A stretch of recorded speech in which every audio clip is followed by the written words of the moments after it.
And for the first time since the last GOP debate, the entire Republican field is in the same room at the same time tonight. Governor John Kasich should be coming up shortly. We'll take a listen to that. Then Senator Ted Cruz, who may go after Mr. Trump here in Trump's stronghold state of New York.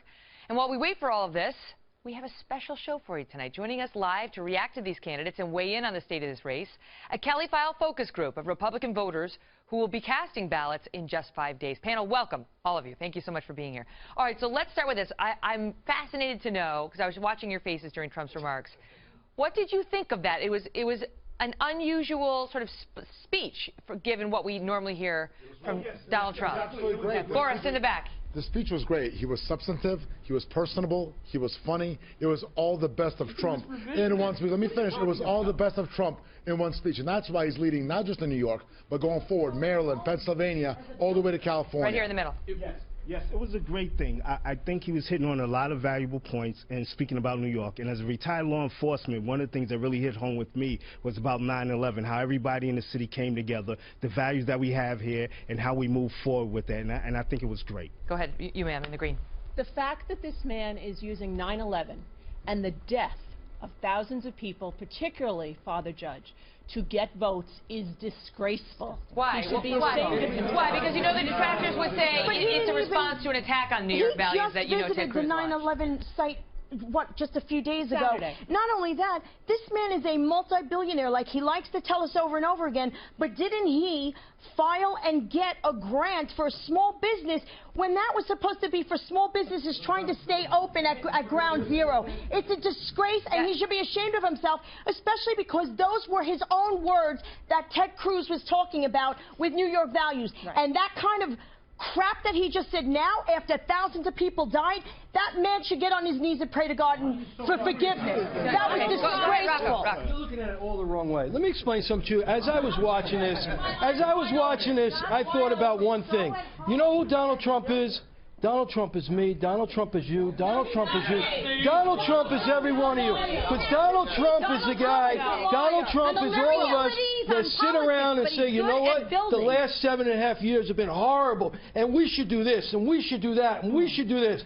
Donald Trump talked about this on Oprah about 20 years ago. He said the same things that he's saying now. He has decided to get up and bring this country back together. I want to ask you a question. In Trump's defense, though, how many of you live in New York? Everybody, right? How many of you have been in the 9/11 museum? Those of you who haven't, raise your hand.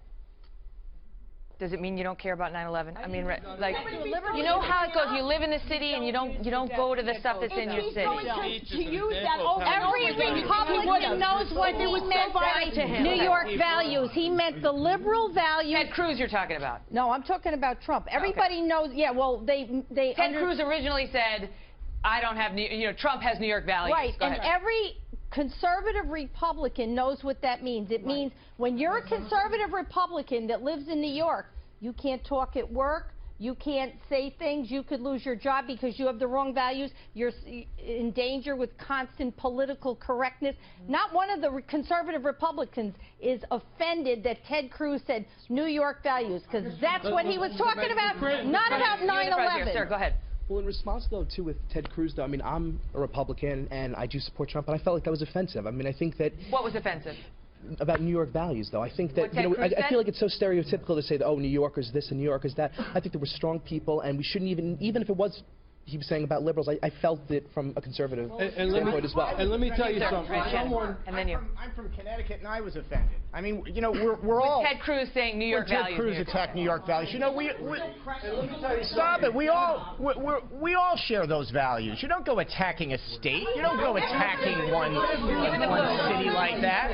On the inside. I would just like to say I think that this is the whole problem. The fact that we're arguing over values instead of going with a candidate who has experience, John Kasich, 18 years on the House Armed Service Committee. He had the experience, and he's a good candidate. Unlike arguing over petty issues of what somebody said, instead of what they're actually going to do for our country. You, sir, with the hat.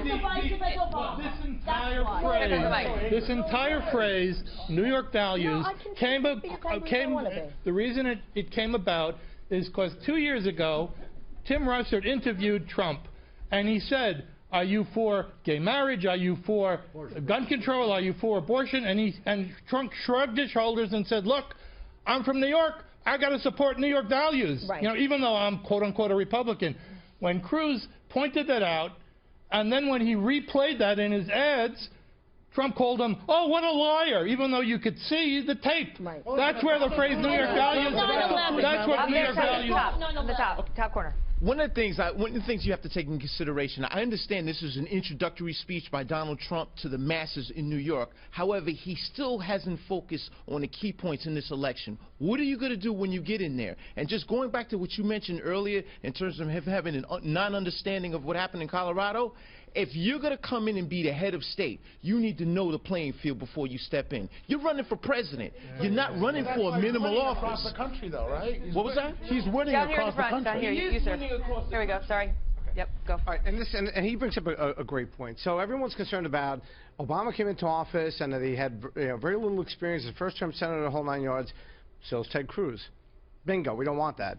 Trump has no experience. John Kasich is the only one that has state experience and federal government experience for a decade. At the same time, Trump owes no one anything. In the top of the white shirt and then down without owing anyone.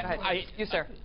I like the fact that his speech showed a mastery of technical detail. It was unusual. We haven't heard that level. You Yes, liked it. it was refreshing. I wondered whether you would think it's boring because he got details, or was it fascinating because it showed you really what he does on a day-to-day basis. Transportation Department. He should be a cabinet member running the transportation department, rebuilding America's infrastructure. But he's a problem solver. He's trying to show you he's a problem solver. That's what he's good at. Not a president. He should be appointed to the cabinet. You in the blue tie. Is he a divider or is he a uniter? This was inspiring to me. Him talking about this and New Yorkers getting together and expressing their values. You know, we just discussed this. This is what we should. This is what the side of him that we want to see.